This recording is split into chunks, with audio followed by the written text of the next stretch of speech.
He terrorized a Kansas community for decades. This isn't the first time the BTK Strangler has contacted the local media. A serial killer who called himself BTK for bind, torture, kill, because that's exactly what he did to his victims.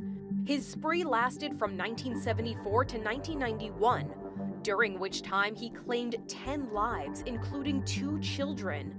It would take another 14 years for him to be unmasked, but in 2005, people were shocked to learn the killer had been living among them the whole time. I had many, what I call them projects. They were different people in the town that I followed, watched. Then 59-year-old Dennis Rader, a local Boy Scout leader, churchgoer, Air Force veteran, husband and father, admitted to being BTK. He detailed his crimes in court, starting with his first victims, Joseph and Julie Otero, and 2 of their children in January 1974. Joseph opened the door. He probably let the dog out because the dog was in the house at that time. All right, when you went into the house, what happened then? Well, I confronted the family, pulled a pistol, confronted Mr. Otero, and asked him to, that I was there to basically, I was wanted to get the car. Their oldest son, Charlie, discovered their bodies when he came home from school. That's when I found my mother and my father. They were tied up. Over the years, the killer taunted the community by sending letters to the media, police, and others, bragging about his crimes. He even suggested they use the nickname BTK. After the Oteros, Rader went on to kill 6 more people, all women, between April of '74 and January 1991. When a local newspaper ran an anniversary story in 2004 about the Otero family murders, BTK sent a letter to the office claiming responsibility for killing Vicki Wegerly in 1986. He enclosed a copy of her driver's license.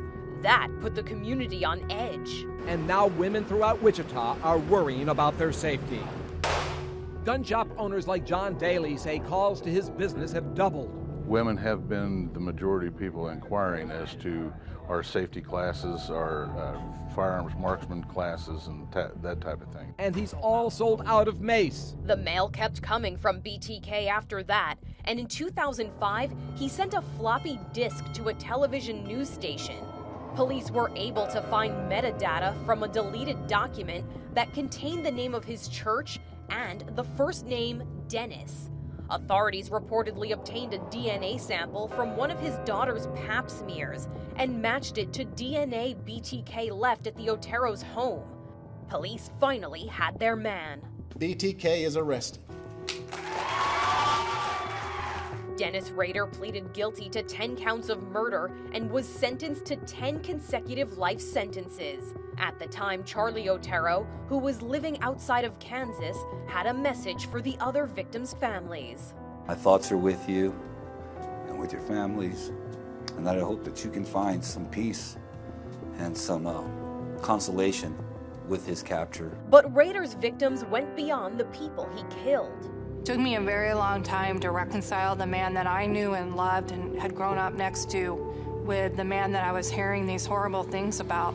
Rader's daughter, Kerry Rawson, wrote a recently published book called A Serial Killer's Daughter about what it was like to find out who her father really was and her path to forgiveness.